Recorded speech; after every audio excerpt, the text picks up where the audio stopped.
దుబాయ్‌లో అయితే medical represent job చేయాలనుకుంటున్నారా? అయితే వీడియో అయితే మీకోసమే. 15 డేస్‌లో 15 వీడియోస్‌లో భాగంగా ఈరోజైతే డే 3 మెడికల్ రిప్రజెంటేటివ్ గురించి అయితే తెలుసుకుందాం మనము.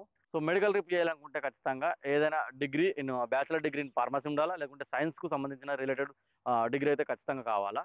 సో, మనకైతే ఇగ మెయిన్ చూసుకుంటే యూఏఈలో అన్ని ప్లేసులు తిరగాల్సొస్తది కాబట్టి యూఏఈ డ్రైవింగ్ లైసెన్స్ ఉంటే చాలా బెటర్ అన్నట్టు.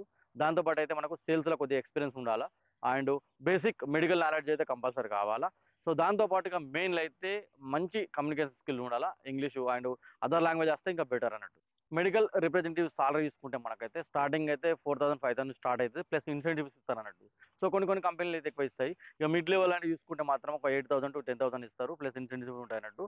సో, ఈ యూఏలో అయితే ఈ మెడికల్ రిప్‌లు మోస్ట్‌లీ అయితే మనకు Pfizer, Johnson Johnson and Julphar and AstraZeneca, Novartis ఇట్లాంటి కంపెనీలు అయితే ఎక్కువ మెడికల్ రిప్రజెంటేటివ్ అయితే ఎప్పుడు వేకెన్సీ అయితే ఉంటది.